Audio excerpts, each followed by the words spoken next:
Hey, this is Scaring with Sammy, and I want to talk today about perspectives. Different perspectives, looking at things a different way, going out and finding new ways to look at things, hearing different people and taking in different ideas, because that is one of the ways that we grow. So I was recently on the Big Scary Show. Ho, ho, ho.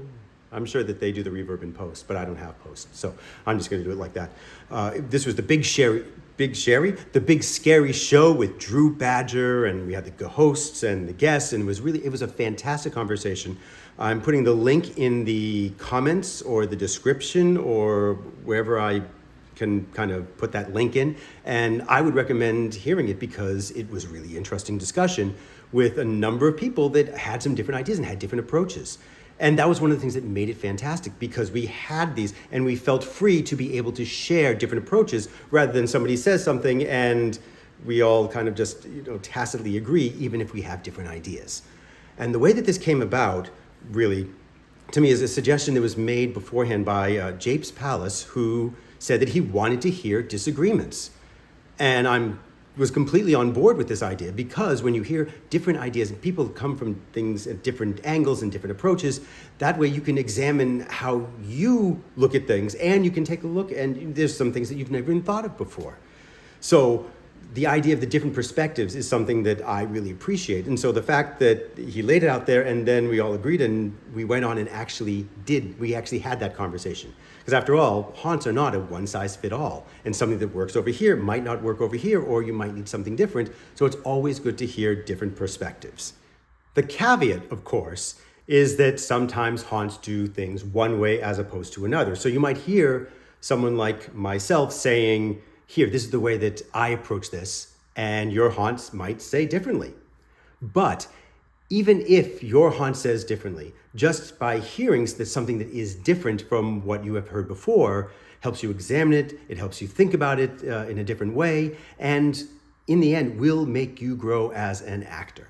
Which is why I listen to podcasts, I go to conventions and go to seminars, and I do research. I study Meisner and Stanislavski and commedia dell'arte and all of these disparate ideas. I take a look at hobbies. I play ice hockey, so there are things from ice hockey that I can incorporate. I'm always looking for different perspectives, different ways to learn, so that I can grow, so that I can continue getting better. And that's why I think different perspectives are so important. In that vein, I want to offer a perspective of mine that might be different from some of the things that you might have heard before. This is a conversation that we briefly had in on the Big Scary Show, which once again, I recommend listening to because it's always great to have those different perspectives. And I raised this, but I want to talk about it here as well. It's a different perspective than something that you might have normally heard. And that is regarding the sort of the credo, the phrase that if you can't scare them, entertain them. So my thought is that for that idea that if you can't scare them, entertain them, that is great for directors, like show directors and people that are designing these haunts, because you want to appeal, you want to give a little something to everybody.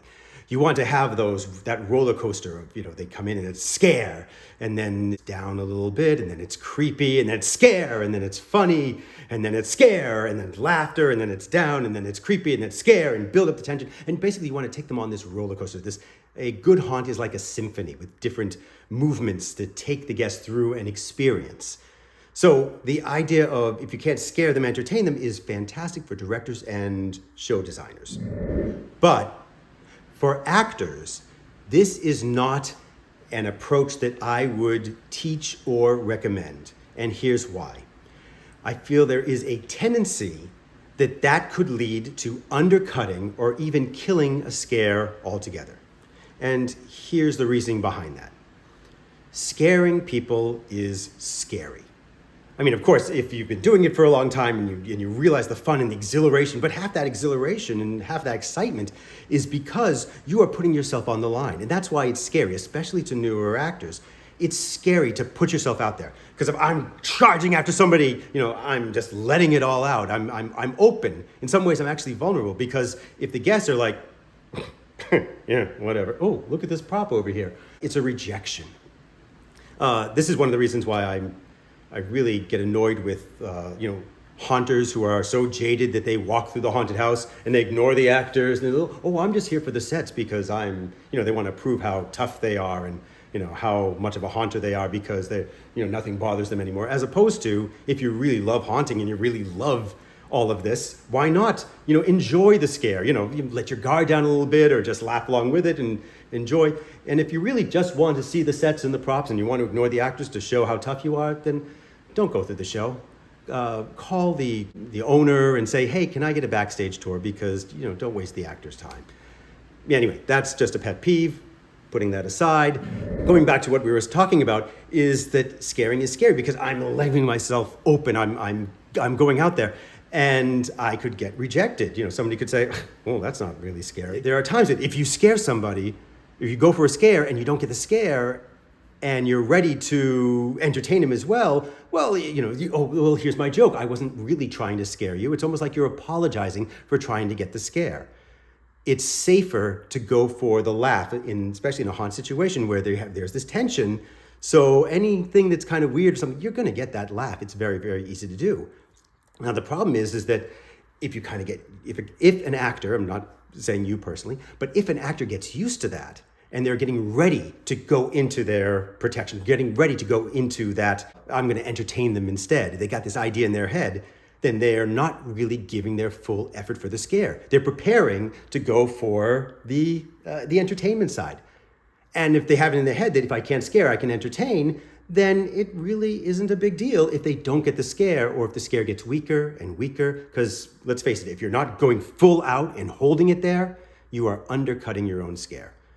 So if you're preparing for the entertainment side, undercutting the scare. And it's a safe place to be.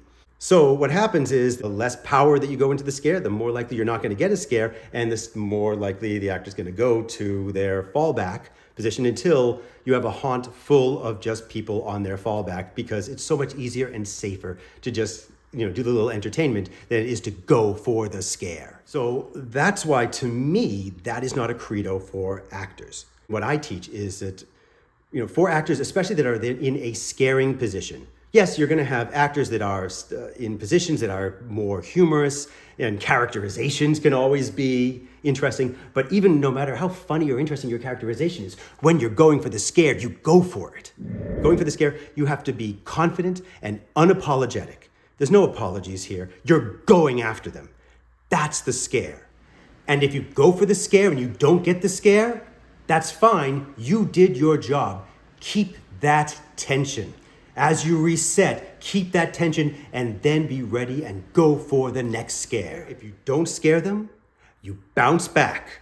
You bounce back and you go for the next one. In fact, that's the way that I would rephrase that for the actors. If you don't get the scare, scare the next one. And bouncing back is a very powerful tool for an actor. If I go out and get the scare and then I learn I can bounce back, I can take a little bit more rejection. I'm actually becoming stronger as an actor. I'm definitely becoming stronger as a scare actor. And it's going to be less scary the next time that I do it. Because you'll get better and you'll get better. You think about it, was it my timing? Was it just them? Did I just have a group of jaded haunters walk through? Or was my timing off? Was there something that I can do a little bit different? Can I phrase this differently to get that scare? So that's my different perspective on the idea of scaring and entertaining, or scaring and then continuing to get that scare. This might be different from things that you've heard. This might be different from what your haunt wants you to do, and that is fine. Perspectives are important. We learn new things. We get different ideas on how to approach things. And even just the thought of this might have said, oh yeah, well, this is what I want to do. I want to go for the scare. And if it doesn't work and my haunt says that I'm supposed to be entertaining them, I'll have that entertainment back there, but it's not going to stop me from going and getting that scare, which is kind of part of what this industry is actually about. So anyway, this is Scaring with Sammy, talking about perspectives. And by the way, I don't say this often enough, like I probably should, but if you like it, please like, subscribe, please leave a comment. And of course, I'm always open for discussion because, like I said, I like hearing different perspectives.